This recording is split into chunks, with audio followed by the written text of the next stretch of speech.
What's up, guys? My name's KhaoticK, back at you guys with a little one today. Coming at you guys with a combo review, and this time I'm reviewing hippie flipping. So, you guys know what it is, I'm sure. Leave it down in the comments when you guys tried this and how much you took and what the dose was. Really interested in knowing that. And anyways, let's get right into this video. Let's not waste any time waiting with this intro. So, hippie flipping, you know what it is. So, it's shrooms and MDMA mixed together, also known as Molly, also known as ecstasy, but that's really the hard-pressed pill form. But you can get Molly. Molly is like the regular pill where you put it in a capsule, but also make sure you test your stuff because you don't really know if that really does have MDMA. 100%. Not going to say it doesn't, but it might have some, but you know, it might be cut with something. So really make sure. Link down in the comments for the test kits.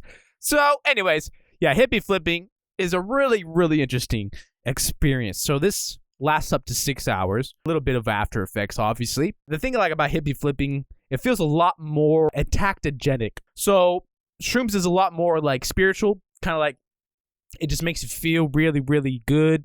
I don't know. It's almost like your perception of yourself is so much more enhanced. And MDMA does the same thing. So they kind of synergize a lot better than I think even candy flipping. Like it's also less intense, but it could also be more intense depending on the dose. So, you know, make sure you're, prepared. But basically, you'd like to, take the shrooms first, obviously. You wait for the peak on the shrooms, and then you take the Molly, because you don't want to be coming down. You don't want to take the Molly first. You don't want to be coming down while you're tripping. Or, possibly coming down and then tripping on shrooms. And then, you're probably going to have a little bad of experience.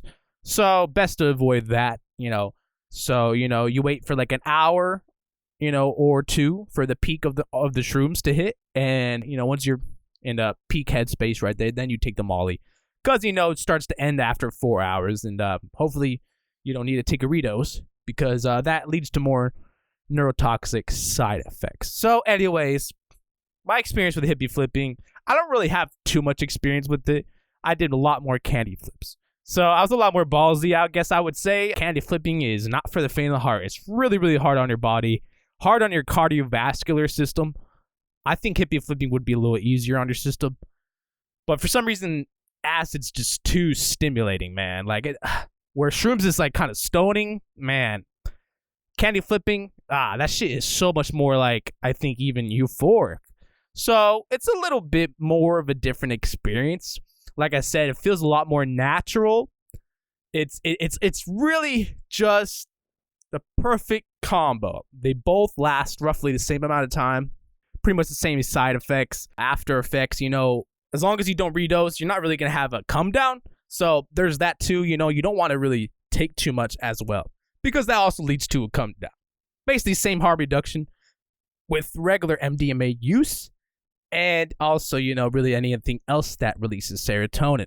So, and dopamine as well because that also needs to rest. You don't want to be abusing dopamine drugs too much, okay? But anyway, so yeah, this stuff feels awesome, man. Like, I just remember when I was hippie flipping this one time, I think I was on a few grams of shrooms, and I took around 150 milligrams, man. I've done this like a few times, so I don't really know what day this was, or really, like, I just kind of forget. Everything just kind of blends in. It's really sad, actually. So, yeah, I think it's kind of sad. I can't really remember some of these memories as well as I can as others, because they just blend in. I've just done it too many times. But anyways, this particular day, I, had regular, just shrooms. I think I had golden teachers, right? And I take this dose of MDMA, and it kicks in. Feels pretty damn nice. But with the shrooms, man, the euphoria is heightened. Also, the sexual factor, too. It's really interesting. Kind of makes you a lot more sexual. I don't know if it kind of lessens the intensity of the stimulant effect of MDMA. But also keep in mind, yeah, it is a stimulant, so this is not really that great for anxiety. It's not really good to do in public either. You're going to be really fucked up, by the way, because it's a psychedelic that you're combining with another psychedelic, amphetamine, and it's just really interesting. So you'd have to find out yourself. I can only sit here and give you some examples of what I'm talking about, but you do have to try this for yourself to know how it affects your body. I would say this, it's different for everybody. What may be more intense for one person is not as intense or not even at all for another. So keep that in mind. Like I said, candy flipping, in my opinion, is more intense than hippie flipping. But, there's probably someone that has had a hippie flip be more intense than candy flipping. So that's an example of that. Leave me down in the comments, which one do you think is more intense? Candy flip or hippie flip? I'm really interested in that. I want to hear your opinions on that. Yeah, just a little question to throw down there for some entertainment. Anyways, so hippie flipping, I would give this a 10 out of 10. I mean, it really makes sure you don't abuse more Molly. Actually, I would say, yeah, because, you're already on a combined drug dose, right? You're so high, it kind of prolongs the Molly a bit. It doesn't crash as immediately.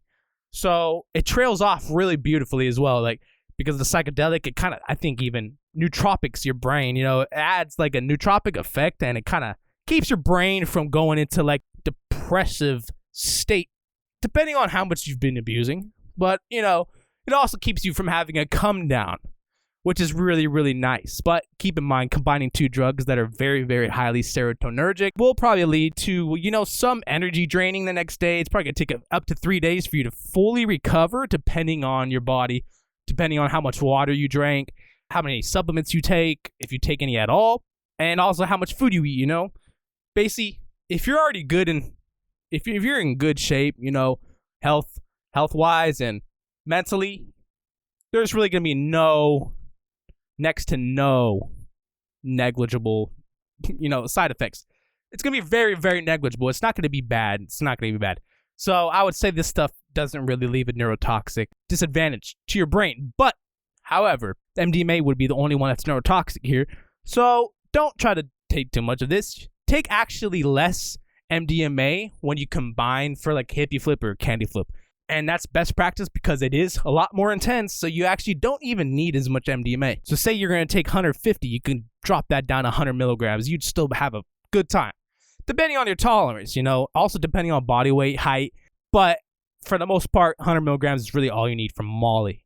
And yeah, nowadays, that's all I really need. I don't need any more than 100 milligrams. Like, I actually find more of the time with a heavy dose, more than 100 milligrams, oh man, I'm rolling too hard. So it's really interesting how in the past I needed more than 100 milligrams. Now I don't. So that tells me the Molly I have is more pure per weight, Depends. It depends. Because sometimes there might be a lot more hydrochloride in probably some of these batches versus others, It depends on the, the chemist in the batch. But, that's pretty much that. But yeah, hippie flipping, man, that shit was amazing. Compared to candy flipping, there's really no comparison because when I candy flipped, I actually candy flipped on 7 tabs of acid and 2 ecstasy pills. So I don't really have a valid comparison, okay? That was always going to be more intense than ever hippie flipping. Like, I've never hippie flipped and had that intensive experience. So yeah, compared to acid, man, it's just night and day a little bit. But I would say, because they're both psychedelics, they kind of evoke the same emotional aspect of the trips. That's what they provide. Euphoria-wise, they're pretty much the same. You're going to roll a lot more hard. And you're just going to be rolling tits, man. But keep in mind, they're psychedelics. So you may be prone to anxiety. It does have a weird kind of like, oh, I feel like I'm on too much right now kind of feeling. And that's the serotonin. So it increases more serotonin levels. So if you're susceptible, if you're sensitive to that shit, it might make you throw up as well. So keep that in mind. But other than that, that's really just the serotonin neurotoxicity. But that'd be because of the MDMA, not the shrooms. Both are very serotonergic, like I said. And it almost feels like you get more of a therapeutic potential out of hippie flipping than candy flipping. Yeah, candy flipping kind of feels too fake, energetic, like a fucking candy land for MDMA. That's what that feels like. But shrooms kind of feels more grounded, more spiritual, more earthy kind of roll. You feel more connected to your soul. You feel just really nice. There's really no other way to describe it other than trying it out. It feels way better than a nice. It feels fucking amazing. It feels out there, okay? So you gotta try it for yourself. Also, if you take a hefty dose, take a good amount, you might even hallucinate a bit. Depends. But it also increases some of the visuals and changes the visuals as well. What was kind of clear to you, it's weird. Once the MDMA kicks in, like the clear visuals, like the kaleidoscope looking hieroglyphic symbols, they all turn into like a hazy like background projector film, like you know how like the dust like kind of like shows in a room when there's like a light. I don't know, it just kind of like makes everything all hazy and it changes the visuals. Like you don't see the hieroglyphic symbols no more. You start kind of imagining them and you start seeing them. And yeah, that's when you know you're pretty fucking high. But anyways, you know, that's pretty much hippie flipping 101. Honestly, this is not a guide. I might make a guide on how to do that safely. But pretty much this is my personal experience with hippie flipping. Definitely for a good time. If you have it, try it. Why not? But don't get in the habit of doing it too much and don't think you could do this to offset the MDMA's neurotoxicity. It's not how it works. Keep to the same harm reduction as you know. And I'll link in the comments for the test kits as well. If you're going to be trying this combo out, make sure MDMA is pure and full of no adulterants. I hope you guys are having a good one wherever you guys are. A good night, a good morning, good afternoon, and I'll see you guys in the next one.